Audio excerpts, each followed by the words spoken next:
American പ്രസിഡന്റായി രണ്ടാം തവണ ഡൊണാൾഡ് ട്രംപ് വരികയാണ്. ഡൊണാൾഡ് ട്രംപ് തെരഞ്ഞെടുക്കപ്പെട്ടു. 270-ൽ ഏറെ ഇലക്ട്രൽ വോട്ടുകൾ ഇതിനകം തന്നെ സ്വന്തമാക്കിയ ട്രംപ് ഇപ്പോൾ റിപ്പബ്ലിക്കൻ പാർട്ടി പ്രവർത്തകരെ ഫ്ലോറിഡയിൽ അഭിസംബോധന ചെയ്യുകയാണ്. തത്സമയ ദൃശ്യങ്ങളിലേക്ക്.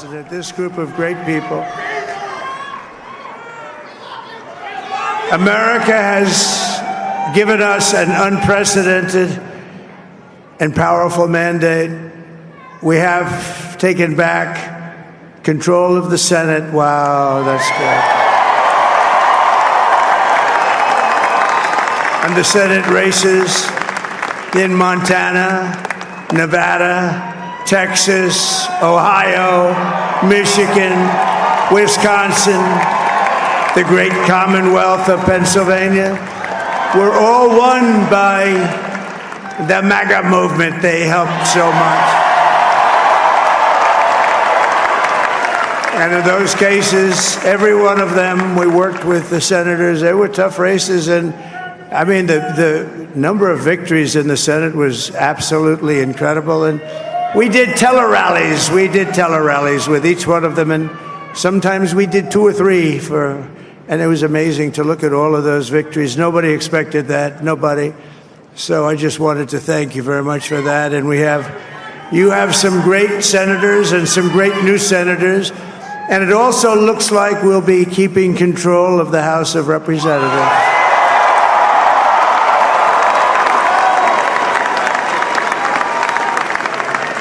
And I want to thank Mike Johnson. I think he's doing a terrific job. Terrific job. I want to also thank my beautiful wife, Melania, First Lady.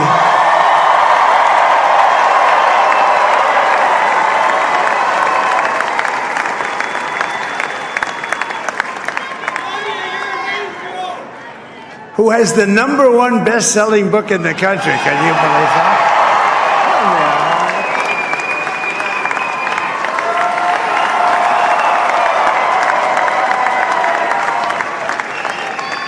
Oh, no, she's done a great job. Works very hard to help people. So I just want to thank her. But I want to thank my whole family, my amazing children, and they are amazing children. Now, we all think our children are amazing. Everybody here thinks their children are amazing, but that's a good thing when you think they are. But Don, Eric, Ivanka, Tiffany, Barron, Laura, Jared, Kimberly, Michael, thank you all. What a help. What a great help.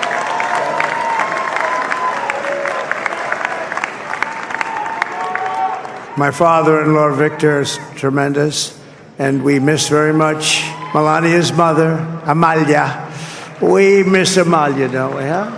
She would be very happy right now, standing on this stage. She'd be so proud. She was a great woman, that one. Beautiful inside and out. She was a great woman. I want to be the first to congratulate our great, now I can say, Vice President-elect of the United States, J.D. Vance.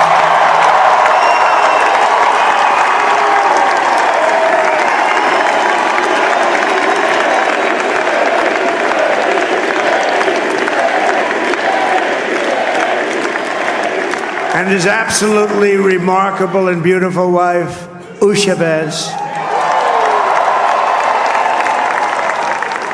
And he is a feisty guy, isn't he? You know, I've said, go into the enemy camp. And you know, the enemy camp is certain networks. And a lot of people don't like to, sir, do I have to do that? He just goes, okay. Which one? CNN, MSDNC? He'll say, all right, thank you very much. He actually looks fine. He's like the only guy I've ever seen. He really looks forward to it, and then he just goes and absolutely obliterates them.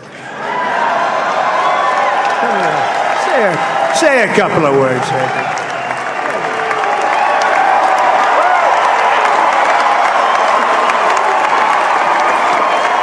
Wow.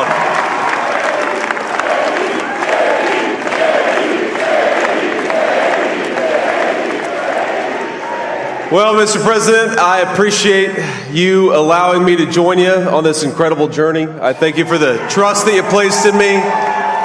And I think that we just witnessed the greatest political comeback in the history of the United States of America.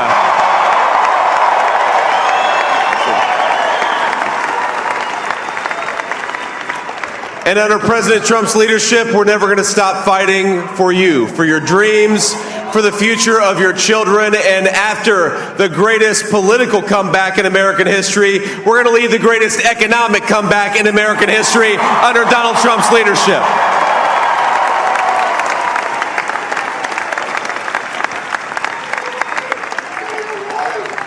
Thank you very much. He's turned out to be a good choice. I took a little heat at the beginning, but he was, I knew the brain was a good one, about as good as it gets. And we love the family, and we're going to have a great 4 years, and we're going to turn our country around, make it something very special. It lost that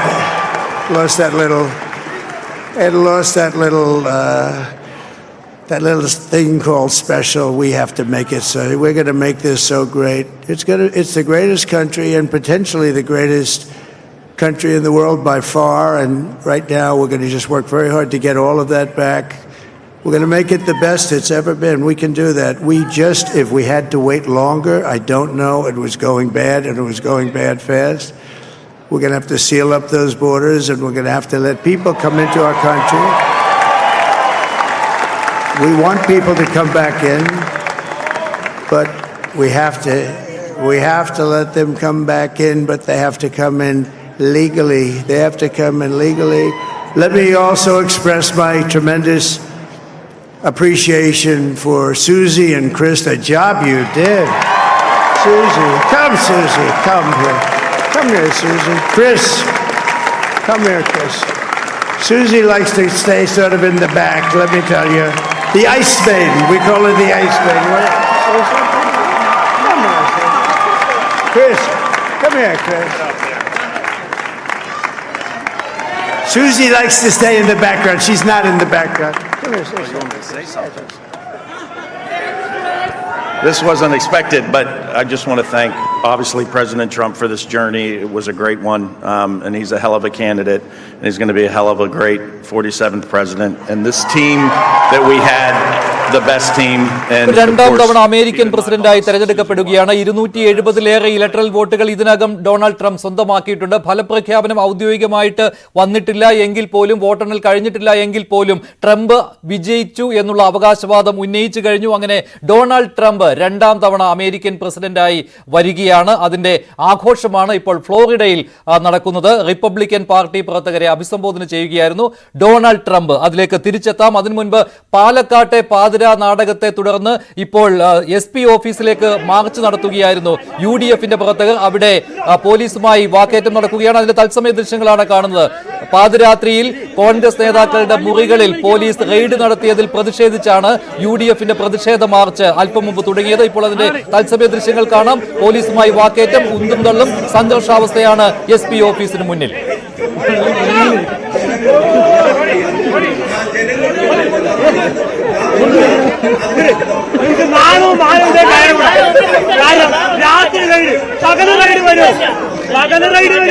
നിങ്ങളുടെ വീട്ടിലെല്ലാം ഇതുപോലെ രാത്രി ride ഉണ്ടാവും. സമ്മതിക്കോ? ഈ ചിരി ഒന്നും കാണില്ല. ഈ ചിരി കാണില്ല. നിങ്ങൾ എക്സാമിന് പോയി കഴിഞ്ഞാൽ റൈഡ്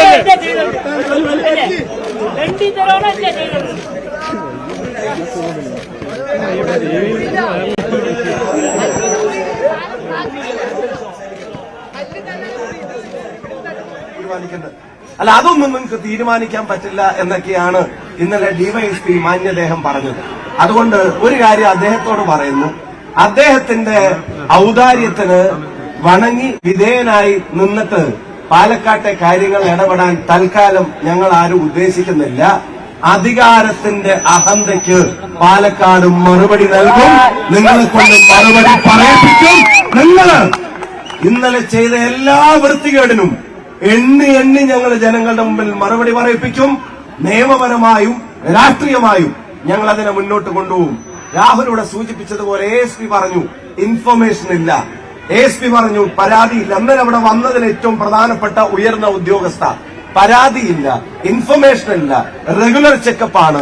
ഒരു കോൺഗ്രസ് നേതാവ് പാലക്കാട് SP ഓഫീസിന് മുന്നിൽ നിന്നുള്ള തത്സമയ ദൃശ്യങ്ങളാണ് കാണുന്നത്. പോലീസുമായി വാക്കേറ്റം തുടരുകയാണ്. അമേരിക്കൻ പ്രസിഡന്റ് തെരഞ്ഞെടുപ്പിലേക്ക് മടങ്ങിപ്പോകാം. വൈറ്റ് ഹൌസിലേക്ക് വീണ്ടും ട്രംപ് എത്തുന്ന കാഴ്ചയാണ് അമേരിക്കയിലെങ്കും റിപ്പബ്ലിക്കൻ പാർട്ടിയുടെ ആഘോഷം നടക്കുകയാണ്. സ്വിംഗ് സ്റ്റേറ്റുകളിൽ 7-ൽ 7 പിടിക്കുവാൻ ഇത്തവണ റിപ്പബ്ലിക്കൻ പാർട്ടിക്ക് കഴിഞ്ഞു. ഇതാണ് ട്രംപിനെ വീണ്ടും അമേരിക്കൻ പ്രസിഡന്റായി തെരഞ്ഞെടുക്കാൻ ഉള്ള ഏറ്റവും പ്രധാനപ്പെട്ട കാരണം. പരമ്പരാഗത ശക്തി കേന്ദ്രങ്ങളിൽ മുന്നേറ്റം അവരവർ നടത്തി. ഇപ്പോൾ ട്രംപിന്റെ വാക്കുകളിലേക്ക്. Can the United States do it other than you? No, nobody can do that. I said, that's why I love you, Elon. That's great.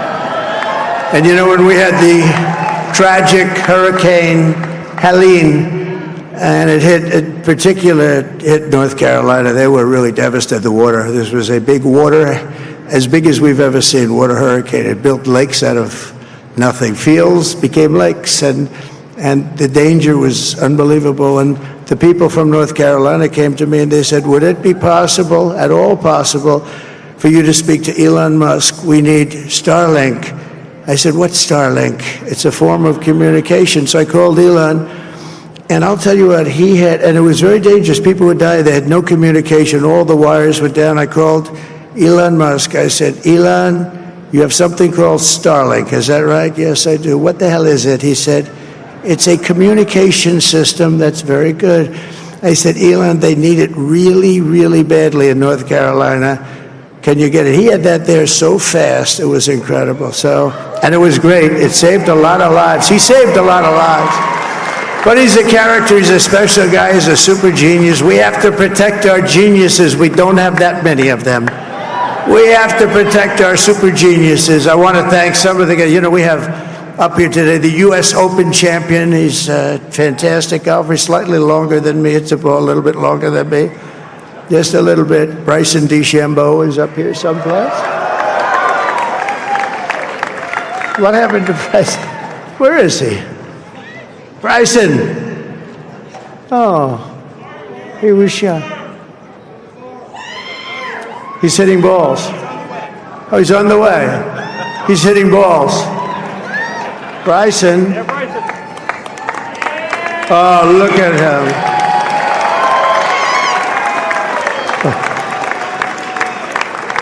He's got a great career going. Great U.S. Open, Bryson. That's a fantastic job.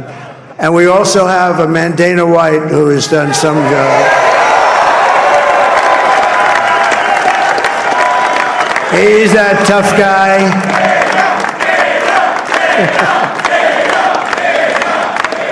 So Dana started UFC and came to me, do you mind if I use your... Nobody wanted to give him a rinse because they said it's a rough sport, a little rough. And I helped him out a little bit, and I went, and they said, this is the roughest sport I've ever seen, but I began to like it, and he loved it, and nobody's done a better job in sports. And you know, he's a very motivational kind of a guy, what he does. He gets these fighters, and they really go at it, and it's become one of the most successful sports enterprises anywhere at any time. It's doing so well. I'd like to ask Dana just to say a couple of words because people love to hear from him. Dana, please.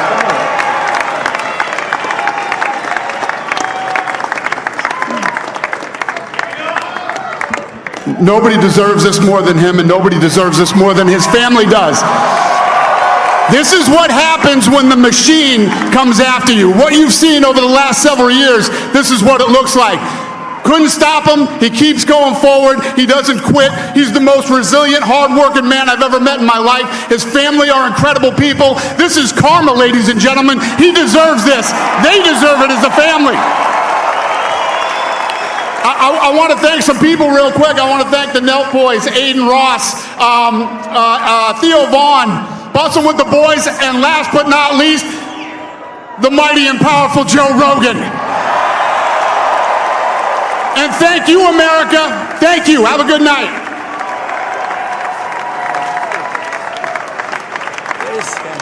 That is a piece of work.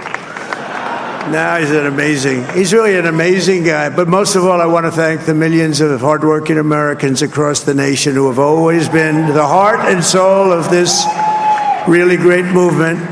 We've been through so much together, and today you showed up in record numbers to deliver a victory like like no other. This was something special, and we're gonna pay you back. We are gonna do the best job. We're gonna turn it around. It's got to be turned around. It's got to be turned around fast, and we're gonna turn it around. We're gonna do it in every way, with so many ways, but we're gonna do it in every way. This will forever be remembered as the day the American people regained control of their country.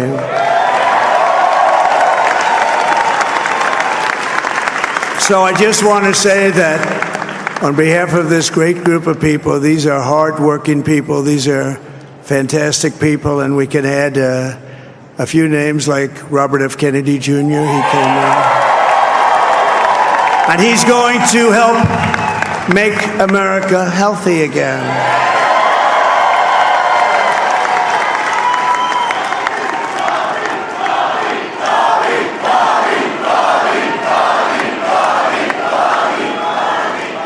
And now he's a great guy, and he really means it. He wants to do some things, and we're going to let him go to it. I just said, but Bobby, leave the oil to me. We have more liquid gold, oil and gas. We have more liquid gold than any country in the world, more than Saudi Arabia. We have more than Russia. Bobby, stay away from the liquid gold. Other than that, go have a good time, Bobby. We're going to be paying down debt. We're going to be reducing taxes. We can do things that nobody else can do. Nobody else is going to be able to do it. China doesn't have what we have. Nobody has what we have.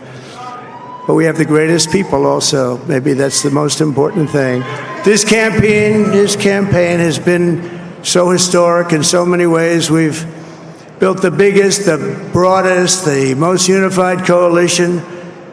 They've never seen anything like it in all of American history. They've never seen it. Young and old, men and women, rural and urban.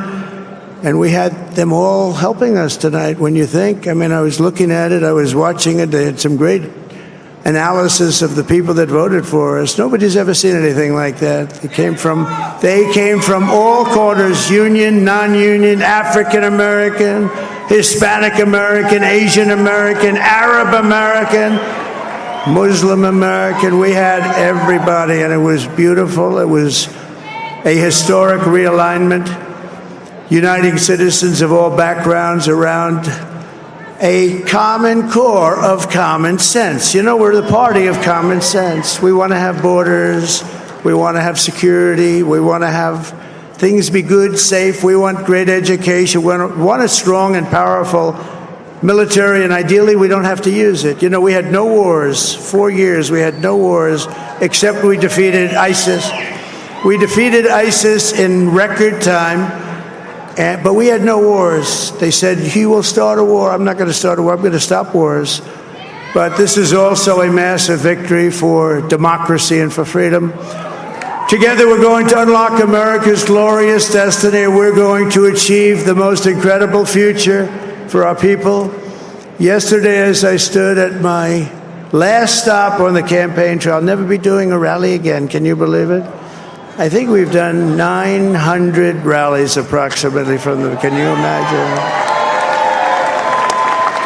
901, something, a lot of rallies. And it was sad. Everybody was sad. Many people, I said, this is our last rally. But now we're going on to something that's far more important, because the rallies were used for us to be put in this position where we can really help our country. That's what we're going to do. We're going to make our country better than it ever has been. And I said that many people have told me that God spared my life for a reason.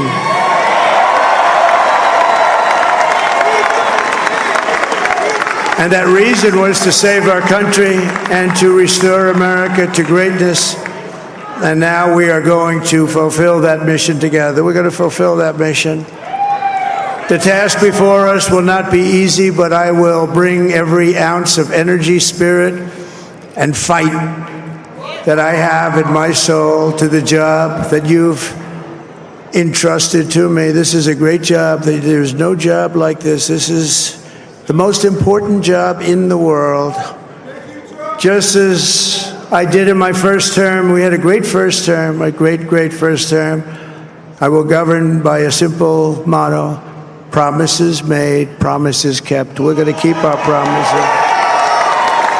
Nothing will stop me from keeping my word to you, the people. We will make America safe, strong, prosperous, powerful, and free again. And I'm asking every citizen all across our land to join me in this noble and righteous endeavor. That's what it is.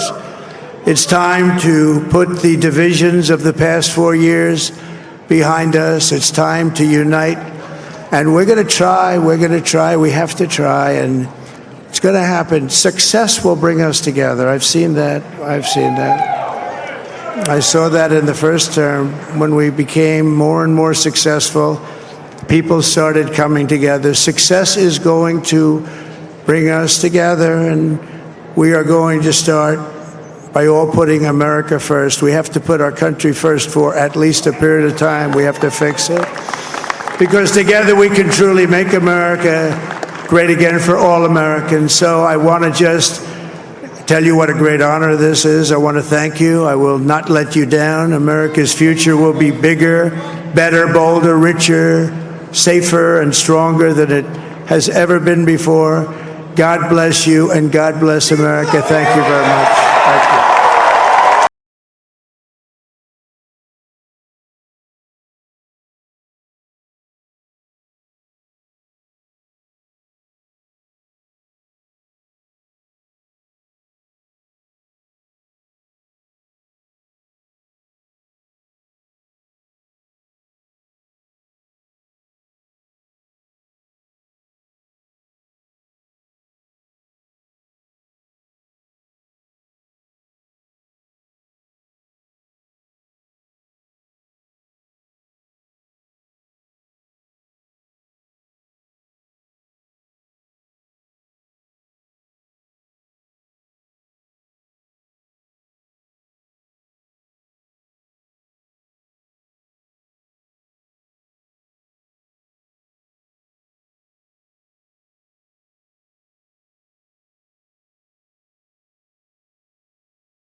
Electoral വോട്ടുകളാണ് ട്രംപിനുള്ളത്. കമല ഹാരിസിന് 226 മാത്രം.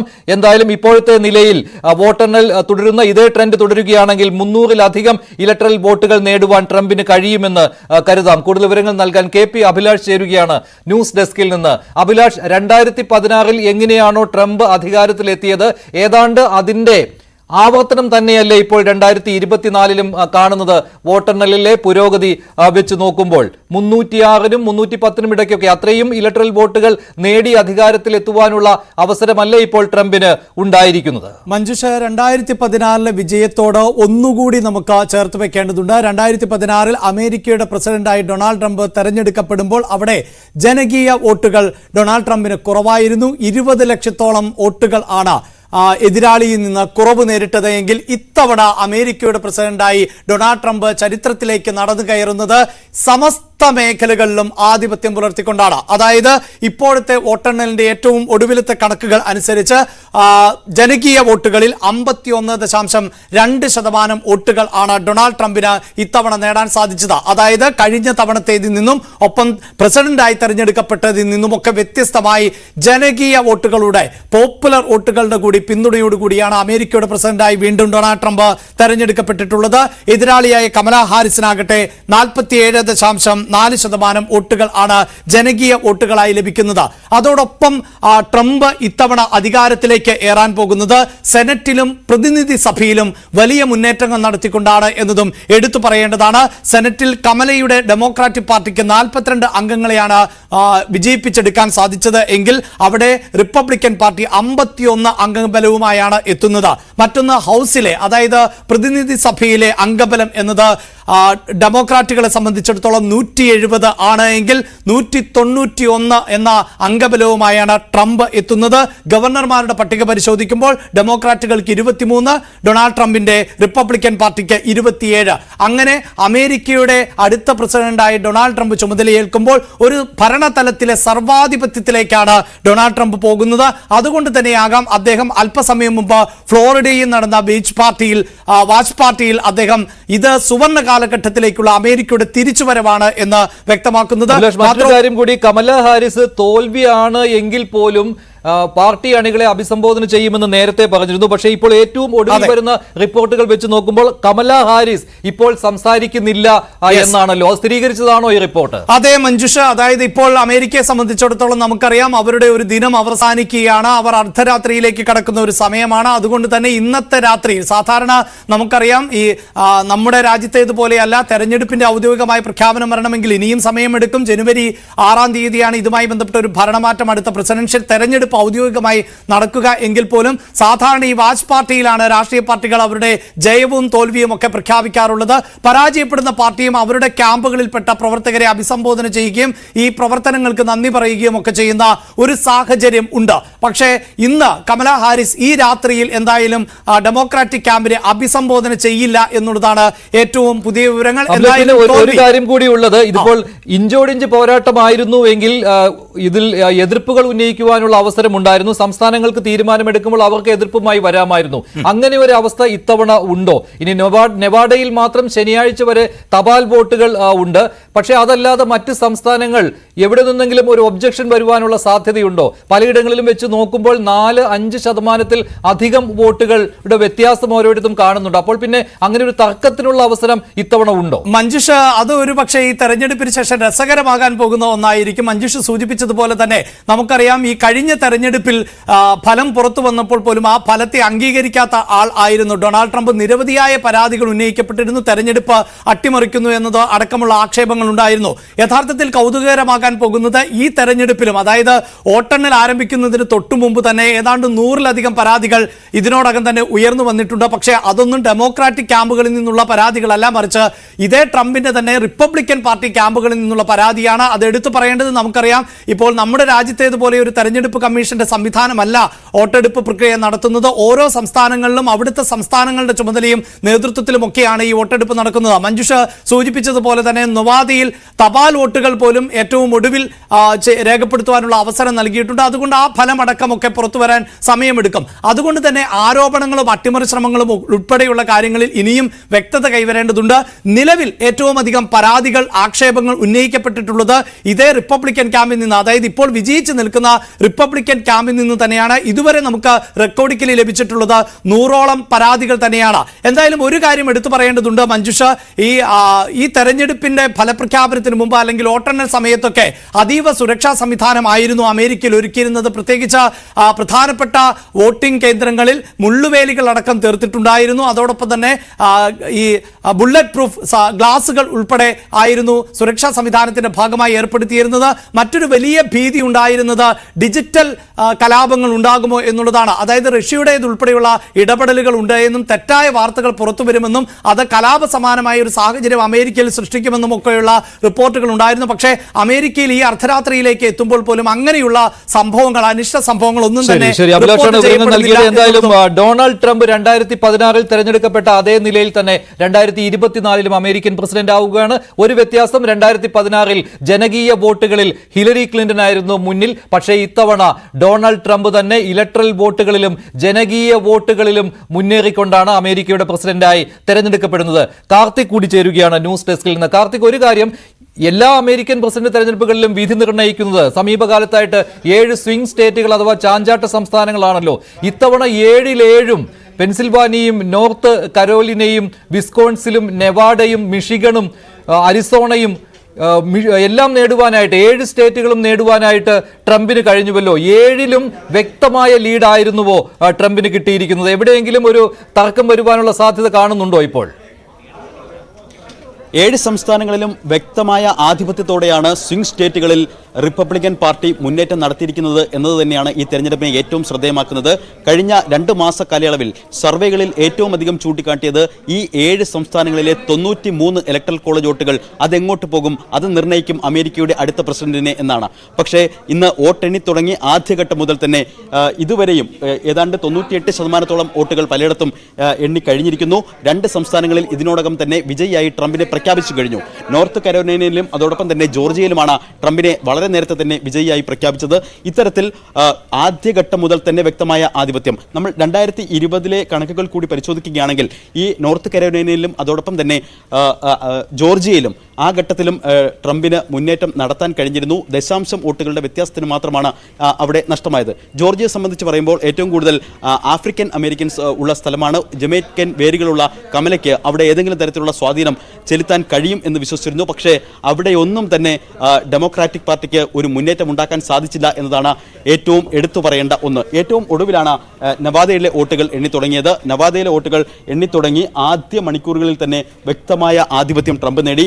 ഏതാണ്ട് ഇതിനോടകം 81% വോട്ടുകൾ നവാദയിലും എണ്ണിക്കഴിഞ്ഞിരിക്കുന്നു. നവാദയിൽ 6 electoral college വോട്ടുകളാണുള്ളത്. അവിടെ ഇതിനോടകം തന്നെ 50,000-ലധികം വോട്ടിന്റെ ലീഡ്, പോപ്പുലർ വോട്ടിൽ 50,000-ലധികം വോട്ടിന്റെ ലീഡ് ഡൊണാൾഡ് ട്രംപ് ഇതിനോടകം തന്നെ നേടിക്കഴിഞ്ഞു. ഈ സ്വിംഗ് സ്റ്റേറ്റ്സിലെ ആധിപത്യമാണ് ഇത്തരത്തിൽ വാച്ച് പാർട്ടിയിൽ വന്ന് ലോകത്തെ അഭിസംബോധന ചെയ്യാൻ ഇപ്പോൾ ട്രംപിനെ പ്രേരിപ്പിച്ചത് എന്ന് പറയണം. കഴിഞ്ഞ തെരഞ്ഞെടുപ്പിൽ നമ്മൾ കണ്ടതാണ് പരാജയം അംഗീകരിക്കാത്ത ട്രംപിനെ. ഇത്തവണ അതുപോലെ തന്നെ ഔദ്യോഗികമായി വിജയിയെ പ്രഖ്യാപിച്ചിട്ടില്ല. പക്ഷേ അതിനു മുമ്പ് തന്നെ ട്രംപ് എത്തി സ്വയം വിജയിയായി പ്രഖ്യാപിക്കുന്ന തരത്തിൽ പ്രതികരിക്കുന്നു. ഫ്ലോറിഡയിലെ വെസ്റ്റ് പാം ബീച്ചിലെ വാച്ച് പാർട്ടിയിലാണ് അദ്ദേഹത്തിന്റെ പ്രതികരണം കണ്ടത്. ആ പ്രതികരണത്തിൽ അദ്ദേഹം ശ്രദ്ധേയമായ ഒരു കാര്യം പറഞ്ഞിരുന്നു. 315 ഇലക്ട്രൽ കോളേജ് വോട്ടുകൾ നേടും എന്ന് പറഞ്ഞിരുന്നു. ഏതാണ്ട് 277 പിന്നിട്ടിരിക്കുന്നു. ഇനി 315ലേക്ക് എത്തും എന്ന് ട്രംപ് ഉറപ്പിച്ചു പറയുമ്പോൾ ഈ സ്വിംഗ് സ്റ്റേറ്റ്സിലെ 93 വോട്ടുകളും തനിക്ക് ലഭിക്കും എന്ന് ഉറപ്പിക്കുകയാണ് ട്രംപ്. ശരി, സംശയമില്ല കാർത്തിക്. 93 ഇലക്ട്രൽ വോട്ടുകളാണ് 7 സ്വിംഗ് സ്റ്റേറ്റുകളിലുമായി ഉള്ളത്. ആ 93 വോട്ടുകളും തനിക്ക് കിട്ടുമെന്ന് തന്നെയാണ് ട്രംപ് കരുതുന്നത്. എന്തായാലും ട്രംപ് വിജയം ഉറപ്പിച്ചുകൊണ്ട് തന്നെ തന്റെ പാർട്ടി അണികളെ അഭിസംബോധന ചെയ്തു കഴിഞ്ഞു.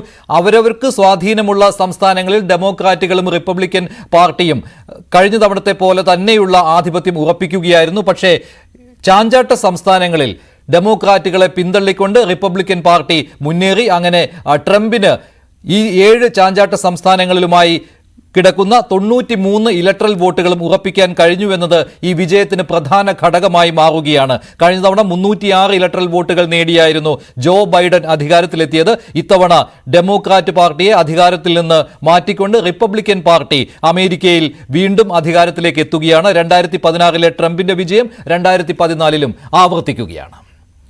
പാലക്കാട്ടെ വാർത്തയിലേക്ക് പോകാം. ഉപതെരഞ്ഞെടുപ്പിന് കള്ളപ്പണം കൊണ്ടുവന്നു എന്ന് സംശയിച്ചുള്ള പോലീസ് പരിശോധനയെ തുടർന്ന് പാലക്കാട് നാടകീയ രംഗങ്ങൾക്കാണ് രാത്രിയും ഇന്ന് പുലർച്ചെയും ഇപ്പോഴും വേദിയായിക്കൊണ്ടിരിക്കുന്നത്. അർദ്ധരാത്രി പോലീസ് സംഘം ഹോട്ടലിൽ പരിശോധനയ്ക്കെത്തിയത് കോൺഗ്രസ് നേതാക്കളെ ചൊടിപ്പിക്കുകയായിരുന്നു. CPM, BJP നേതാക്കളും പ്രവർത്തകരും സ്ഥലത്തെത്തിയതോടെ സാഹചര്യം സംഘർഷഭരിതമായി മാറി.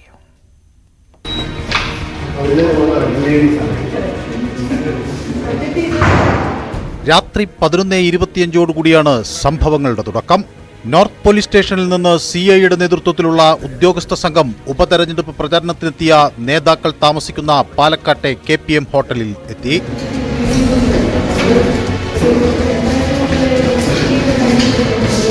CPM നേതാവും മുൻ കല്യാശ്ശേരി MLAയുമായ TV രാജേഷിന്റെ മുറിയിൽ ആദ്യ പരിശോധന. ഒന്നും കണ്ടെത്താനായില്ല. പരിശോധന പൂർത്തിയാക്കി പോലീസ് സംഘം പുറത്തിറങ്ങി. ഇതിനു പിന്നാലെ ബിന്ദു കൃഷ്ണയും ഭർത്താവും താമസിച്ചിരുന്ന മുറിയിലേക്ക് ഉദ്യോഗസ്ഥർ കയറി.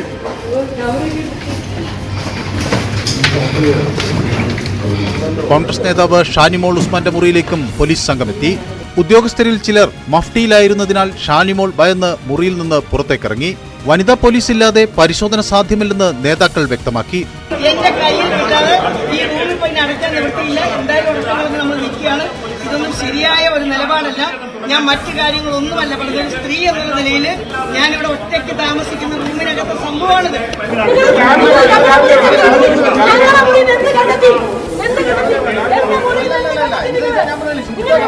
തുടർന്ന് അരമണിക്കൂർ കൊണ്ട് വനിതാ പോലീസിനെ എത്തിച്ച് സംഘം പരിശോധന തുടർന്നു. സാധന സാമഗ്രികളെല്ലാം വലിച്ചിട്ടായിരുന്നു പരിശോധനയെന്ന് നേതാക്കൾ ആരോപിക്കുന്നു. പക്ഷേ ഒന്നും കണ്ടെത്താനായില്ല. അങ്ങേറ്റ അപലപനീയമാണ്. തെരഞ്ഞെടുപ്പ് കമ്മീഷൻ പണം ഉള്ളെടുത്തും അന്വേഷിക്കണം. അല്ലാതെ പാതിരാത്രി പ്രവർത്തനം കഴിഞ്ഞ് കിടക്കുന്ന ഞങ്ങളുടെ മുറികൾ വന്നിട്ട് ഒന്നും കിട്ടാനില്ല. കോടികളുള്ളവരോട് അടുത്തേക്ക് ചെന്നാൽ നന്നായി. അർദ്ധരാത്രിയോടെ BJP കോൺഗ്രസ് നേതാക്കൾ സംഘടിച്ച് സ്ഥലത്തെത്തി. ഹോട്ടലും സമീപ പ്രദേശവും സംഘർഷാവസ്ഥയിലേക്ക് നീങ്ങി. പരിശോധന മറ്റു മുറികളിലേക്ക് നീട്ടണം എന്നാവശ്യപ്പെട്ട് CPM BJP നേതാക്കളുടെ പ്രതിഷേധം തുടങ്ങി.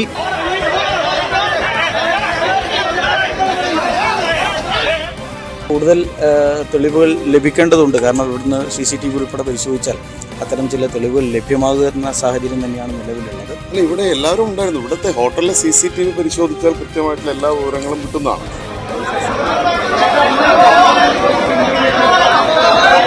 അർദ്ധരാത്രി 1:30 മണിയോടുകൂടി ഹോട്ടലിലെത്തിയ MP മാരായ VK ശ്രീകണ്ഠനെയും ഷാഫി പറമ്പിലിനെയും CPM BJP പ്രവർത്തകർ തടഞ്ഞു.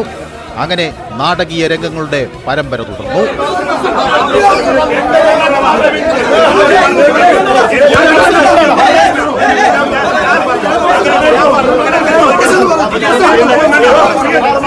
സംഭവം CPMന്റെ തിരക്കഥയാണെന്നും എല്ലാ മുറികളിലും പണമുണ്ടോ എന്ന് പരിശോധിക്കണമെന്നും കോൺഗ്രസ് നേതാക്കൾ ആവശ്യപ്പെട്ടു. പണം കണ്ടെത്താനായോ എന്ന കാര്യം പോലീസ് എഴുതി നൽകണമെന്നും നിലപാടെടുത്തു. മറ്റു റൂമുകൾ പരിശോധിച്ചിട്ടുണ്ടോ? ഇതെല്ലാം 2-3 വിഷയങ്ങളാണ്. ഒരു കാര്യം പറയാം, ഇവിടെ നടന്ന നാടകം CPMഉം BJPയും കൂടി ഈ തെരഞ്ഞെടുപ്പിന് വേണ്ടി ഒരുക്കിയതാണ്. ആ പോലീസ് അവരുടെ ദാസന്മാരായി രാഷ്ട്രീയ യജമാനന്മാർ പറഞ്ഞത് കേട്ട് നിയമലംഘനം നടത്തിയിരിക്കുകയാണ്. അപ്പൊ അവരെ പിൻ പോയിന്റ് ചെയ്തിട്ട് അവരിലേക്ക് സെർച്ച് ചെല്ലേണ്ട പൊളിറ്റിക്കൽ ഡയറക്ഷൻ പോലീസിന് കിട്ടുമ്പോ, ആ നാടകത്തിന് പോലീസ് നിന്ന് തുള്ളിക്കൊടുക്കുമ്പോ അതിന് താളം പിടിക്കാൻ BJPയും CPMഉം ഒരേ സമയം ഞങ്ങളൊക്കെ ഇവിടെ എത്തുന്നതിന് മുമ്പ് ഇവിടെ ആളുകളെയും പറഞ്ഞയച്ച് കാത്തു നിൽക്കുകയായിരുന്നു. അതിനിടെ പലതവണ സ്ഥലത്ത് പ്രവർത്തകർ തമ്മിൽ സംഘർഷവും കയ്യാങ്കളിയും ഉണ്ടായി.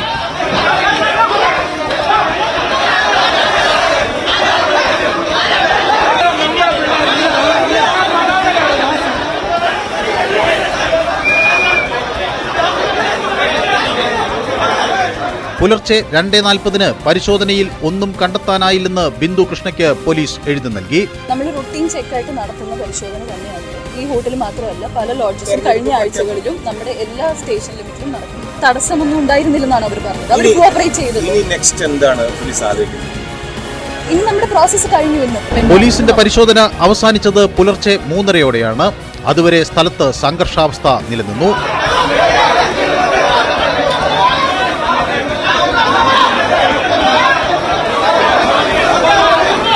M വിജിൻ MLAയുടെയും MB നികേഷ് കുമാറിന്റെയും ഉൾപ്പെടെയുള്ള മുറികൾ പോലീസ് പരിശോധന നടത്തിയിരുന്നുവെന്നും അത് സാധാരണ രീതിയാണ് എന്നുമായിരുന്നു CPM നേതാക്കളുടെ പ്രതികരണം. ഹോട്ടലിലെ CCTV ദൃശ്യങ്ങൾ പരിശോധിക്കണമെന്ന ആവശ്യവും ശക്തമാക്കിയിട്ടുണ്ട്. Election desk, news 18. പാലക്കാട്ടെ കോൺഗ്രസ് നേതാക്കളുടെ മുറിയിലെ പാതിരാത്രിയിലെ പോലീസ് പരിശോധന വലിയ രാഷ്ട്രീയ വിവാദത്തിന് തിരികൊളുത്തിയിരിക്കുകയാണ്. കോൺഗ്രസ് വനിതാ നേതാക്കൾ താമസിച്ച ഹോട്ടലിൽ രാത്രി പോലീസ് എത്തിയത് CPMന്റെ നിർദ്ദേശപ്രകാരമാണെന്നാണ് കോൺഗ്രസ് നേതാക്കൾ ആക്ഷേപിക്കുന്നത്. അതേസമയം തെരഞ്ഞെടുപ്പ് കാലത്തെ പരിശോധന സാധാരണ സംഭവം മാത്രമാണെന്നാണ് CPMന്റെ നിലപാട്. കോൺഗ്രസ് നേതാക്കളുടെ മുറിയിൽ പരിശോധനയ്ക്കെത്തിയ പോലീസ് കള്ളപ്പണം ഒളിപ്പിക്കാൻ സൗകര്യം ഒരുക്കിക്കൊടുത്തുവെന്നായിരുന്നു BJPയുടെ ആരോപണം. അർദ്ധരാത്രി നേതാക്കളുടെ മുറിയിലെ പോലീസ് പരിശോധന രാഷ്ട്രീയ ആയുധമാക്കി ഉയർത്തുകയാണ് കോൺഗ്രസ്. കേട്ടുകേൾവിയില്ലാത്ത പാതിര നാടകം എന്ന സംഭവത്തെ വിശേഷിപ്പിച്ച പ്രതിപക്ഷ നേതാവ് വി ഡി സതീശൻ സംഭവത്തിനു പിന്നിൽ എം പി രാജേഷും അദ്ദേഹത്തിന്റെ ഭാര്യ സഹോദരനുമാണെന്ന് ആക്ഷേപിച്ചു. സ്ത്രീകളായ പൊതുപ്രവർത്തകരെ, മുൻ MLA ഉൾപ്പെടെ ആളുകളെ അപമാനിക്കാൻ ശ്രമിച്ചതിൽ ഈ എം പി രാജേഷ് എന്ന മന്ത്രി ഒരു നിമിഷം ആ സ്ഥാനത്തിരിക്കാൻ യോഗ്യനല്ല. നാണം കെട്ടാണ് ഇപ്പോ കസേരയിലിരിക്കുന്ന സ്ത്രീകളെ അപമാനിക്കാൻ കൂട്ടുനിന്ന് ഇറങ്ങിപ്പോണം, രാജിവെച്ചിറങ്ങിപ്പോണം. അതേസമയം കോൺഗ്രസ് നേതാക്കൾ ആളെ കൂട്ടി സംഘർഷം സൃഷ്ടിച്ച് പരിശോധന അട്ടിമറിച്ചു എന്നായിരുന്നു എം പി രാജേഷിന്റെ പ്രതികരണം. സംഘർഷമുണ്ടാക്കാൻ വന്നവർ എന്തോ ഒളിക്കാൻ വേണ്ടി ശ്രമിച്ചിട്ടുള്ളവരാണ്. അപ്പൊ ഞങ്ങളുടെ ആളുകൾ ആ സംഘർഷത്തിൽ നിന്ന് മാറി നിൽക്കണം എന്നാണ് പറഞ്ഞത്. പോലീസ് പരിശോധിക്കട്ടെ, പോലീസ് അതിന് നിയമപരമായ നടപടികൾ സ്വീകരിക്കട്ടെ. സംഘർഷം ഉണ്ടാക്കാനോ കോൺഗ്രസുകാരായിട്ട് തർക്കമുണ്ടാക്കാനോ പോകേണ്ട കാര്യമില്ല. കോൺഗ്രസിൽ നിന്ന് കിട്ടിയ വിവരത്തിന്റെ അടിസ്ഥാനത്തിലാണ് പോലീസ് പരിശോധനയെന്ന് പാലക്കാട്ടെ LDF സ്ഥാനാർത്ഥി ഡോക്ടർ പി സരിൻ പണമെത്തി തുടങ്ങിയെന്ന് താൻ 2 ദിവസം മുമ്പ് പറഞ്ഞതാണ്. ഷാഫി പറമ്പിൽ കഴിഞ്ഞ തെരഞ്ഞെടുപ്പിൽ എങ്ങനെ ജയിച്ചെന്നും ഷാഫിയുടെ മോഡസ് ഓപ്പറാൻഡി വ്യക്തമായി അറിയാമെന്നും സരിൻ. ഷാഫിയുടെ മോഡസ് ഓപ്പറാൻഡി വളരെ കൃത്യമായി അറിയുന്ന ഒരാളെന്നുള്ള രീതിയിൽ 48 മണിക്കൂറുകൾക്ക് മുമ്പ് ഞാൻ നിങ്ങളോട് പറഞ്ഞില്ലേ, ഞാൻ പറഞ്ഞ കാര്യമായിരുന്നു. അതുകൊണ്ട് തന്നെ ഇതിനും അപ്പുറത്തെ നാടകങ്ങൾ ഷാഫി പറമ്പിൽ എന്ന് പറയുന്ന മുൻ MLA കെട്ടിയാടുന്നത് പാലക്കാടൻ ജനത സഹായത്തോടെയല്ല ഇത്തവണ നോക്കി നിൽക്കുക, ഓരോന്നും പൊളിച്ച് കൈ കൊടുക്കുന്ന രീതിയിൽ തന്നെയായിരിക്കും. LDFന്റെ പരാജയ ഭീതിയാണ് സംഭവത്തിന് പിന്നിൽ എന്നായിരുന്നു കെ സുധാകരന്റെ ആരോപണം. ഉദ്യോഗസ്ഥർക്കെതിരെ നടപടിയെടുക്കണം, അല്ലാത്തപക്ഷം പാർട്ടി കോടതിയെ സമീപിക്കും. പോലീസുകാരെ പാഠം പഠിപ്പിക്കാൻ തീരുമാനിച്ചിട്ടുണ്ടെന്നും KPCC പ്രസിഡന്റ്. ഞങ്ങൾ എവിടെയാ ഇതുവരെ അങ്ങനെ കളങ്കപങ്കിലമായത്? എവിടെയാ കേരളത്തിൽ നമ്മുടെ കോൺഗ്രസിന്റെ നേതാക്കന്മാരുടെ ആരുടെ ചരിത്രത്തിലാണ് അങ്ങനെ ഒരു സംഭവം ഉള്ളത്? മറ്റുള്ളതെല്ലാം BJP CPM എല്ലാം ഉണ്ടല്ലോ. എത്രയാണ് അത്രയത്തിലൊന്നുമല്ലല്ലോ, ചെറുതൊന്നുമല്ലല്ലോ. കോടാനുകോടികൾ ഉണ്ടാക്കി വെക്കുകയാണ് പിണറായി വിജയൻ അധികാരം ഉപയോഗിച്ചിട്ട്. രാജ്യം നന്നാക്കലല്ല, കുടുംബത്തെ നന്നാക്കലാണ് അദ്ദേഹത്തിന്റെ ലക്ഷ്യം. സംഭവത്തിൽ ക്ഷുഭിതനായ ഷാഫി പറമ്പിൽ പാലക്കാട് കണ്ടത് BJP CPM സംഘനൃത്തമെന്ന് ആക്ഷേപിച്ചു. അവരുടെ പ്രധാനപ്പെട്ട പോലീസ് ഉദ്യോഗസ്ഥർ അവർ ചുമതലപ്പെടുത്തിയ മുഴുവൻ ആളുകളും അവരാഗ്രഹിച്ചതുപോലെ അവർ പ്ലാൻ ചെയ്തതുപോലെ BJPയുടെ സംഘനൃത്തക്കാർ ഒരുമിച്ച് അവിടെ വലിയ ആഘോഷമാക്കിയിട്ട് സെർച്ചും ബഹളവും പ്രശ്നവും ഒക്കെ ഉണ്ടാക്കിയിട്ട് ഒരു സർട്ടിഫിക്കറ്റ് ഞങ്ങൾ ചോദിക്കുന്നതിന് പോലും ബഹളമായി ഒക്കെ കഴിഞ്ഞിട്ട് 2 വലിയ മില്ലും അച്ചടിച്ച് അവർക്ക് കടലാസ് രേഖപ്രകാരം വന്നിട്ട് ഇനിയും ദുരൂഹത ആരോപിക്കേണ്ടത് അവിടെ നടന്ന കാര്യങ്ങളിലല്ല. ഇനി ദുരൂഹത ആരോപിക്കേണ്ടത് ഇതിലേക്ക് നയിച്ചതാരാണ്, ആരാണ് ഇതിന്റെ പ്രേരണ കൊടുത്തത്. റെയ്ഡ് നടക്കുമ്പോൾ രാഹുൽ മാക്കൂട്ടത്തിൽ ഹോട്ടലിൽ ഉണ്ടായിരുന്നു എന്ന ആരോപണവുമായി BJP സംസ്ഥാന അധ്യക്ഷൻ കെ സുരേന്ദ്രനും രംഗത്തെത്തി. കോഴിക്കോട് എത്തിയതിനു ശേഷം മാധ്യമങ്ങളെ കണ്ട ആള് വഴിയിലെവിടെ മാധ്യമങ്ങളെ കണ്ടില്ല. നിങ്ങളില്ലാത്തോണ്ട് ഫേസ്ബുക്ക് ലൈവ് ആർക്ക് എവിടെ നിന്ന് ഇട്ടത്? എവിടെ നിങ്ങൾക്ക് ലൊക്കേഷൻ എത്തിക്കില്ല? എവിടെ നിന്നാണ് അദ്ദേഹം കണ്ടത്? മാത്രമല്ല ഈ പറഞ്ഞ സമയത്തിന് പോയാൽ 3 മണിക്കൂറുകൊണ്ട് കോഴിക്കോട് എത്തും. രാഹുൽ ഉണ്ടായിരുന്നോ ഇല്ലയോ എന്നുള്ളതല്ല പ്രശ്നം. എന്ത് വിവരമാണ് പോലീസിന് കിട്ടിയത്? എന്നാൽ പുലർച്ചെ 2:30 കോഴിക്കോട് ടൗൺ സ്റ്റേഷന് മുന്നിൽ നിന്ന് രാഹുൽ മാങ്കൂട്ടത്തിൽ ഫേസ്ബുക്ക് ലൈവിലെത്തി. പാലക്കാട്ടെ മുറിയിൽ നിന്ന് ട്രോളി ബാഗുമായി രാഹുലിനെ ഇറക്കി വിടുവെന്ന് BJPക്കാരും CPMക്കാരും വിളിച്ചു പറയുകയാണ്. എന്നാൽ താനുള്ളത് കോഴിക്കോടാണ്, ട്രോളി ബാഗിൽ പണമില്ല. കാന്തപുരം ഉസ്താദിനെ കാണാനാണ് കോഴിക്കോടെത്തിയതെന്നും രാഹുൽ ലൈവിൽ വ്യക്തമാക്കി. BJPയും CPM ഒരുമിച്ച് അത് ക്യാരി ചെയ്യണമെങ്കിൽ ആസൂത്രിതമായ ഗൂഢാലോചനയില്ലേ? ഈ ഗൂഢാലോചനയൊക്കെ റൂട്ട് കോസ് പരാജയ ഭീതിയാണ്. പരാജയം അവർ ഉറപ്പിച്ചു. നിയമപരമായും നേരിടും, അതുപോലെ തന്നെ രാഷ്ട്രീയമായും നേരിടും. പാലക്കാട് റെയ്ഡിൽ വനിതാ പോലീസ് ഇല്ലാത്തത് സാങ്കേതിക പ്രശ്നം മാത്രമാണെന്ന് CPM നേതാവ് AK ബാലൻ. വനിതകളായ കോൺഗ്രസ് നേതാക്കൾക്ക് പരാതിയുണ്ടെങ്കിൽ കോടതിയെ സമീപിക്കാം. പരാതി കൊടുത്തോട്ടെന്ന് നടപടിക്രമങ്ങൾ പൂർത്തീകരിച്ചല്ല ഈ പരിശോധന നടത്തിയതെങ്കിൽ, റെയ്ഡൊന്നുമല്ല കേട്ടോ, പരിശോധന നടത്തിയത് എങ്കിൽ അവർക്ക് എന്തെല്ലാം വഴിയുണ്ട്, ശിക്ഷിച്ചോട്ടെ, ഉപ്പുനിയം വളർന്നോട്ടെ. CCTV ദൃശ്യങ്ങൾ പോലീസ് അടിയന്തരമായി പരിശോധിക്കണം എന്ന ആവശ്യവും CPM ഉന്നയിക്കുന്നുണ്ട്. ഒരു നീല ട്രോളി ബാഗുമായി യൂത്ത് കോൺഗ്രസ് വ്യാജ തിരിച്ചറിയൽ കാർഡ് കേസ് പ്രതി ഫെനി രക്ഷപ്പെട്ടുവെന്ന് CPM ജില്ലാ സെക്രട്ടറി EN സുരേഷ് ബാബു ആരോപിച്ചു. കൊണ്ടുപോയ നീല ട്രോളി ബാഗ് എവിടെയെന്ന് കണ്ടുപിടിക്കണം, അതിലെന്തായിരുന്നു എന്ന് കണ്ടുപിടിക്കണം. ഷാഫി പറമ്പലിന്റെ കൂടെ വ്യാജ ID കാർഡ് നിർമ്മിച്ച ഫെനി എന്ന് പറയുന്ന പ്രതി ഉണ്ടോ എന്ന് കണ്ടുപിടിക്കണം. ഇതെല്ലാം അന്വേഷണത്തിന്റെ വിധേയമാക്കണമെന്നാണ് CPMന്റെ ആവശ്യം. സംഭവത്തിൽ പ്രതികരണങ്ങളുമായി മറ്റു നേതാക്കളും രംഗത്തെത്തിയതോടെ വിവാദം കൊഴുക്കുകയാണ്. പതിവ് പരിശോധനയാണ് നടന്നത് എന്ന് ആദ്യം പറഞ്ഞ പോലീസ് പിന്നീട് രഹസ്യവിവരത്തെ തുടർന്നാണ് റെയ്ഡ് എന്ന നിലപാട് മാറ്റിയതും വരും ദിവസങ്ങളിൽ കൂടുതൽ ചർച്ചയാകും. Election desk news 18.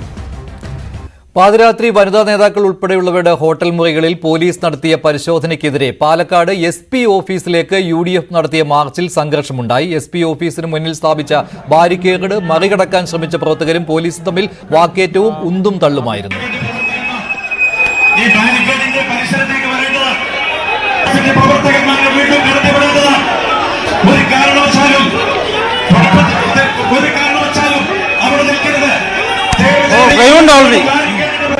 ബാരിക്കേഡിന് മുകളിൽ കയറിയും പ്രവർത്തകർ പ്രതിഷേധിച്ചു. ആ ദൃശ്യങ്ങളാണ് കാണുന്നത്. പരിശോധന നടത്തിയ പോലീസുകാർക്കെതിരെ നടപടി വേണമെന്ന് KPCC പ്രസിഡന്റ് K. സുധാകരൻ ആവശ്യപ്പെട്ടു. പോലീസിന് ഉത്തരവ് നൽകിയത് ആരാണെന്നും CPM-ഉം BJP-യും ഒരുമിച്ചാണ് മുദ്രാവാക്യം വിളിച്ചതെന്നും സുധാകരൻ വിമർശിക്കുകയുണ്ടായി.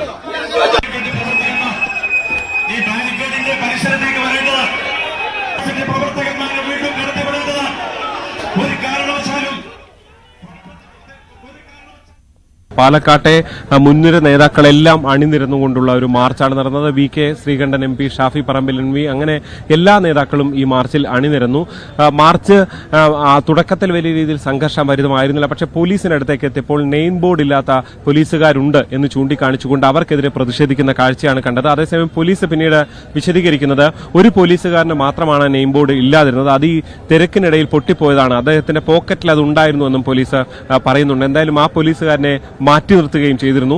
എന്തായാലും തുടർന്നാണ് ഇവിടേക്ക് ഈ SP ഓഫീസിന് മുന്നിൽ ബാരിക്കേഡ് വെച്ച പോലീസ് ഈ മാർച്ച് തടഞ്ഞത്. ഈ മാർച്ച് KPCC അധ്യക്ഷൻ K. സുധാകരൻ ഉദ്ഘാടനം ചെയ്യുന്നു. അതായത് ഒരു രാഷ്ട്രീയമായ വിജയം ഇക്കാര്യത്തിൽ ഉണ്ടായിരിക്കുന്നു. അതായത് CPM-ഉം BJP-യും ചേർന്നുകൊണ്ട് നടത്തിയൊരു നാടകമാണ് കഴിഞ്ഞ രാത്രി ഉണ്ടായത് എന്ന് പറഞ്ഞുകൊണ്ടാണ് K. സുധാകരൻ സംസാരിച്ചത്. രാഹുൽ മാങ്കൂട്ടത്തിന്റെ ഭൂരിപക്ഷം ഇന്നലെ വരെ നിങ്ങൾ കരുതിയതിന്റെ ഇരട്ടിയാണ്, ശുക്രദശയാണ് ഇന്നലത്തെ സംഭവത്തോടുകൂടി രാഹുൽ മാങ്കൂട്ടത്തിൽ ഉണ്ടായിരിക്കുന്നത് എന്നും K. സുധാകരൻ പറയുന്നു. എന്തായാലും ഇന്നലത്തെ സംഭവം രാഷ്ട്രീയമായി ഉപയോഗിക്കുക എന്ന തന്ത്രം തന്നെയാണ് കോൺഗ്രസ് പയറ്റിയത്. അതിനാണ് ഇന്ന് വളരെ രാവിലെ തന്നെ ഇങ്ങനൊരു പ്രതിഷേധ മാർച്ചിലേക്ക് അവർ കടക്കുകയും ചെയ്തിരുന്നത്.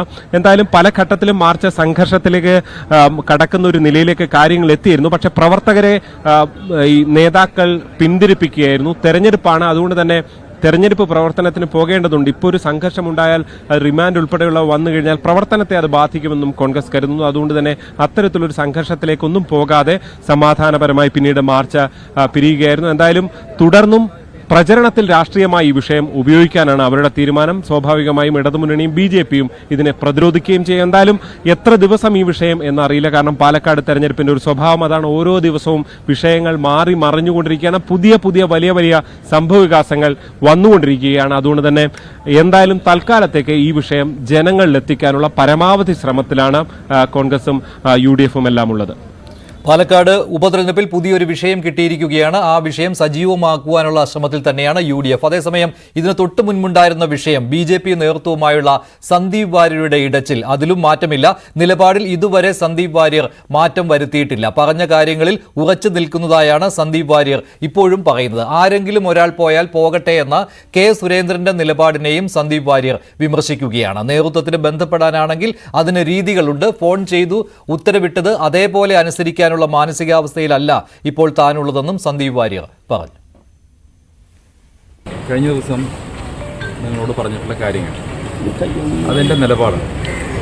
ആ നിലപാടിൽ മാറ്റം വരുത്തേണ്ട ഏതെങ്കിലും ഒരു സാഹചര്യം ഇപ്പോൾ ഉണ്ടായിട്ടില്ല. ഫോൺ ചെയ്ത് ഉത്തരവിട്ടാൽ അത് അതേപോലെ അനുസരിക്കാൻ കഴിയുന്നൊരു മാനസികാവസ്ഥയിലല്ല ഞാൻ. ഒരാൾ പോയാൽ ഒന്നും സംഭവിക്കാനില്ല എന്നാണല്ലോ ബഹുമാനപ്പെട്ട സംസ്ഥാന പ്രസിഡന്റ് സുരേന്ദ്രേട്ടൻ പറഞ്ഞു. ഒരാളെ കൊണ്ടുവന്ന് ഒരു കാര്യകർത്താവാക്കി വളർത്തിയെടുക്കാൻ ആ സംഘടനയും ആ വ്യക്തിയും അനുഭവിക്കുന്ന ഒരുപാട് ത്യാഗങ്ങളുണ്ട്. അങ്ങനെ വളർന്നു വരുന്ന ഒരാൾ പോകുന്നെങ്കിൽ പോകട്ടെ എന്ന നിലപാട് എങ്ങനെയാണ് സ്വീകരിക്കാൻ സാധിക്കുന്നതെന്ന് എനിക്ക് മനസ്സിലാകുന്നില്ല. മുനമ്പം വിഷയത്തിൽ ശക്തമായ നിലപാട് തുടരുകയാണ് ഇപ്പോഴും കത്തോലിക്ക സഭ. ഭൂമി പ്രശ്നത്തിന് പരിഹാരമുണ്ടായില്ലെങ്കിൽ സമരരീതിയും സമരസ്ഥലവും മാറുമെന്ന് മുന്നറിയിപ്പ് നൽകിയിരിക്കുകയാണ് കത്തോലിക്ക മെത്രാൻ സമിതി. തെരഞ്ഞെടുപ്പ് കഴിഞ്ഞും രാഷ്ട്രീയ പാർട്ടികൾക്ക് ഇവിടെ നിലനിൽപ്പ് വേണ്ടേയെന്നും പ്രസിഡന്റ് കർദിനാൾ ബസേലിയോസ് മാർ ക്ലെമിസ് കാതോലിക്ക ബാബ ചോദിച്ചു. മുനമ്പം സമരം 25-ാം ദിവസത്തിലേക്ക് കടക്കുമ്പോഴും മാനുഷിക മൂല്യങ്ങൾ പോലും സംരക്ഷിക്കാൻ സർക്കാർ തയ്യാറാകുന്നില്ലെന്ന പരാതി ഉന്നയിക്കുകയാണ് കത്തോലിക്ക മെത്രാൻ സമിതി. അതേസമയം LDF സർക്കാർ പാവപ്പെട്ടവർക്കൊപ്പമാണെന്നും പ്രശ്നത്തിന് പരിഹാരം കാണുമെന്നുമാണ് മുഖ്യമന്ത്രി പിണറായി വിജയൻ പറഞ്ഞത്. മുനമ്പം സമരം 25ാം ദിവസത്തിലേക്ക് കടക്കുമ്പോൾ ഐക്യദാർഢ്യം പ്രഖ്യാപിച്ചാണ് KCBC നേതൃത്വം എത്തിയത്. പിന്തുണയുമായി എത്തിയ KCBC അധ്യക്ഷൻ കർദിനാൾ ബസേലിയോസ് മാർ ക്ലീമീസ് കാത്തോലിക്ക ബാവ സർക്കാരിന് ഒന്നും പറയാനില്ലേ എന്ന ചോദ്യമാണ് ഉയർത്തിയത്. സംഭവിച്ചത് എന്താണെന്ന് സർക്കാർ വ്യക്തമാക്കട്ടെ എന്ന നിലപാടിലാണ് KCBC. തെരഞ്ഞെടുപ്പ് വരുമ്പോൾ ഒരു ഭാവവും കഴിയുമ്പോൾ മറ്റൊരു ഭാവവും കൈക്കൊള്ളുന്നത് വർഗീയ ധ്രുവീകരണത്തിന് വഴിവെക്കുമെന്ന് മറന്നുപോകരുതെന്നും KCBC അധ്യക്ഷൻ വ്യക്തമാക്കി. അപ്പോൾ ഈ നമ്മുടെ ജനങ്ങളുടെ സാധാരണക്കാരുടെ ഈ വിഷയത്തിൽ ഇലക്ഷൻ വരെ ഇവർ സംസാരിക്കുകയെന്നുള്ള വിവരം പൊതുവിവരം നിങ്ങൾക്ക് അറിയാവുന്ന പോലെ ഞങ്ങൾക്കും അറിയാം. അത് നമ്മൾ മനസ്സിലാക്കുന്നു. അതിന് ഇനിയിപ്പോൾ ഒരാഴ്ചയല്ലേ ഉള്ളൂ. അത് കഴിയുമ്പോൾ സംസാരിക്കണമല്ലോ. ഒരെലക്ഷൻ കൊണ്ട് തീരത്തില്ല ഇവിടുത്തെ വിഷയങ്ങൾ. അപ്പൊ അതുകൊണ്ട് കോൺഗ്രസ് ഉൾപ്പെടെയുള്ള അല്ലെങ്കിൽ കമ്മ്യൂണിസ്റ്റ് പാർട്ടി ഉൾപ്പെടെയുള്ള ആളുകൾ ഇക്കാര്യത്തെക്കുറിച്ച് പക്വമായി ആലോചന നടത്തി ഒരു തീരുമാനത്തിൽ സംയുക്തമായി മിനിറ്റ് വെച്ച് നിയമസഭ പാസാക്കിയല്ലോ. പ്രയാസം വന്നില്ലല്ലോ. അതുപോലെ മിനിറ്റ് വെച്ച് പാസ്സാക്കാവുന്നതല്ലേ ഉള്ളൂ. ജനത്തെ നമ്മൾ ഇവിടുന്ന് കുടിയൊഴിപ്പിക്കുന്ന പ്രശ്നമില്ല. 5 മിനിറ്റ് പോരെ. അങ്ങേയറ്റം ആശങ്കയിലാണ് സമരക്കാർ. സമരത്തിന് പരസ്യമായി പിന്തുണ പ്രഖ്യാപിക്കുന്നില്ല എന്ന് മാത്രമല്ല, ചാനൽ ചർച്ചയിൽ CPM MLA വഖഫ് ബോർഡിന്റെ ഭൂമിയാണ് എന്ന് ഉറപ്പിച്ചു പറയുന്നതും സമ്മർദ്ദമുണ്ടാക്കുന്നുണ്ട്. 1975 ഹൈക്കോടതി ഡിവിഷൻ ബെഞ്ചിന്റെ വിധിയിൽ ഒരു വാക്ക് വഖഫ് എന്ന ആ ഡീഡിലില്ല.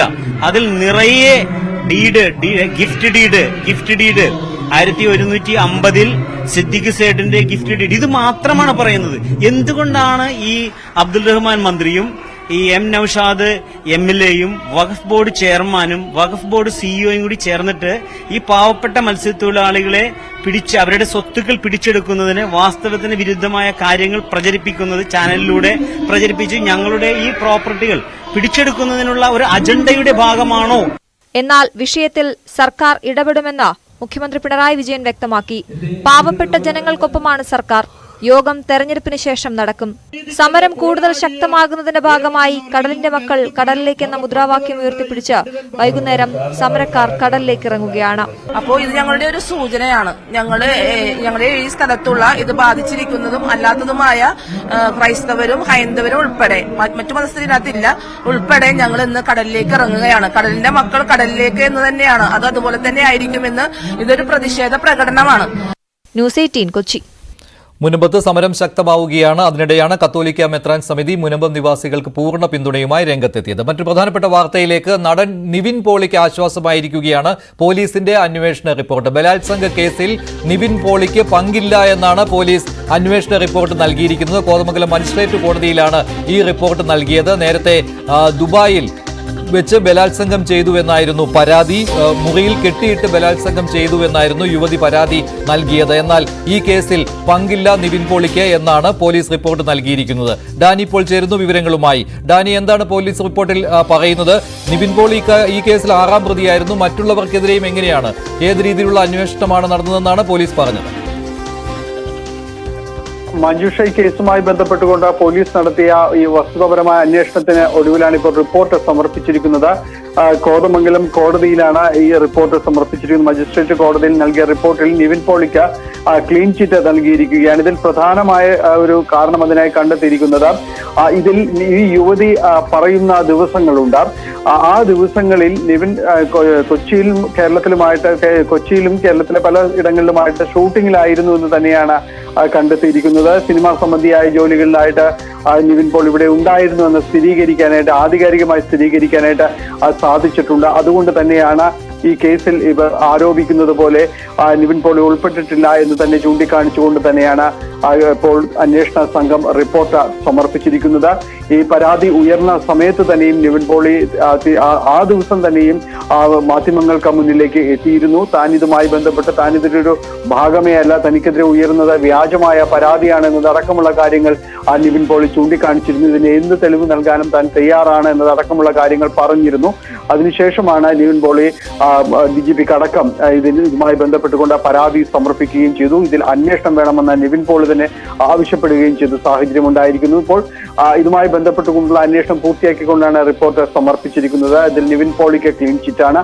പക്ഷെ അതേസമയം കേസിൽ ഇതിൽ മറ്റ് അന്വേഷണങ്ങൾ തുടരും. നിവിൻ 6ാം പ്രതിയാണ് കേസിൽ. മറ്റ് നിർമ്മാതാവ് അടക്കമുള്ളവർ ഈ കേസിൽ പ്രതികളാണ്. അവർക്കെതിരെയുള്ള അന്വേഷണം തുടരുക തന്നെ ചെയ്യും. അപ്പോൾ കോടതി കേസ് പരിഗണിക്കുമ്പോൾ ഇതിൽ എഫ്ഐആറിൽ 6ാം പ്രതിയായി ചേർത്തിരിക്കുന്ന നിവിൻ പോളിയെ സംബന്ധിയായ കാര്യങ്ങളിൽ അന്വേഷണം നടത്തിയ ക്ലീൻ ചിറ്റ് ഇതോടൊപ്പം തന്നെ സമർപ്പിക്കുകയും ചെയ്യും. ശരി ഡാനി, എന്തായാലും ബലാത്സംഗ കേസിൽ ക്ലീൻ ചിറ്റ് കിട്ടിയിരിക്കുകയാണ് നിവിൻ പോളിക്ക്.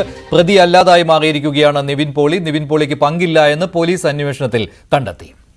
മറ്റൊരു വാർത്തയിലേക്ക്. IAS ഉദ്യോഗസ്ഥരെ മതാടിസ്ഥാനത്തിൽ വേർതിരിച്ച് വാട്സാപ്പ് ഗ്രൂപ്പ് ഉണ്ടാക്കിയ സംഭവത്തിൽ വ്യവസായ വകുപ്പ് ഡയറക്ടർ കെ ഗോപാലകൃഷ്ണന്റെ 2ാമത്തെ മൊബൈൽ ഫോണും പോലീസ് കസ്റ്റഡിയിലെടുത്തു. വിവരങ്ങളെല്ലാം നീക്കം ചെയ്ത നിലയിൽ ഫോർമാറ്റ് ചെയ്ത ശേഷമാണ് ഫോൺ കൈമാറിയത്. മൊബൈൽ ഹാക്ക് ചെയ്യപ്പെട്ടതായി പോലീസിന് നൽകിയ റിപ്പോർട്ടിൽ മെറ്റ സൂചിപ്പിച്ചിട്ടില്ല. ഇതോടെ മെറ്റയ്ക്ക് 2ാമതും പോലീസ് കത്തയച്ചിട്ടുണ്ട്.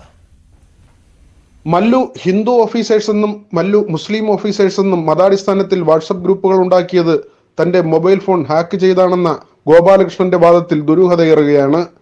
ഗോപാലകൃഷ്ണന്റെ മൊബൈൽ ഫോൺ ഉപയോഗിച്ചാണ് മല്ലു ഹിന്ദു ഓഫീസേഴ്സ് എന്ന ഗ്രൂപ്പ് രൂപീകരിച്ചതെന്ന് വാട്സപ്പ് പോലീസിന് റിപ്പോർട്ട് നൽകി. എന്നാൽ ആ മൊബൈൽ ഫോൺ ഹാക്ക് ചെയ്യപ്പെട്ടിട്ടുണ്ടോ എന്ന പോലീസിന്റെ ചോദ്യത്തിന് വാട്സപ്പ് ഉത്തരം നൽകിയില്ല. അതിനാൽ ആദ്യ പരിശോധനയിൽ ഹാക്കിംഗ് നടത്തിയതിന്റെ തെളിവുകൾ വാട്സാപ്പിന് ലഭിച്ചിട്ടുണ്ടാവില്ലെന്നാണ് പോലീസിന്റെ വിലയിരുത്തൽ. ഇതാണ് ഗോപാലകൃഷ്ണന്റെ വാദത്തിന് തിരിച്ചടിയാവുന്നത്. എങ്കിലും കൃത്യമായ വിവരങ്ങൾക്ക് വാട്സാപ്പിനും ഗൂഗിളിനും ഒരിക്കൽ കൂടി പോലീസ് മെയിൽ അയച്ചു. ഹാക്ക് ചെയ്യപ്പെട്ടിട്ടുണ്ടോ, ഗ്രൂപ്പ് രൂപീകരിച്ചത് എവിടെ നിന്നാണെന്ന് കണ്ടെത്താനാവുന്ന IP അഡ്രസ്സും ഉൾപ്പെടെയുള്ള വിവരങ്ങൾ തേടിയാണ് 2ാമത്തെ മെയിൽ. അതേസമയം തന്നെ ഗോപാലകൃഷ്ണൻ ആദ്യം ഹാജരാക്കിയ ആൻഡ്രോയിഡ് ഫോൺ കൂടാതെ 2ാമത്തെ ഐഫോണും പോലീസ് കസ്റ്റഡിയിലെടുത്തു. 2 ഫോണും ഫോറൻസിക് പരിശോധനയ്ക്ക് വിധേയമാക്കും. ഈ പരിശോധനയിലൂടെ ഹാക്കിംഗ് ഉണ്ടെങ്കിൽ സ്ഥിരീകരിക്കാനാകും. ന്യൂസ് 18 തിരുവനന്തപുരം. പകൽ വാർത്ത അവസാനിക്കുകയാണ്. ഇടവേളയ്ക്ക് ശേഷം പാലക്കാട് അർദ്ധരാത്രിയിൽ നടന്നത് എന്തൊക്കെയാണ്? പാലക്കാട്ടെ പാതിര നാടകത്തിന്റെ കഥ. പാലക്കാട് നിന്ന് TG Sajith, VV Arun, G Sreejith എന്നിവർ തത്സമയം ചേരും. ഇടവേളയ്ക്ക് ശേഷം.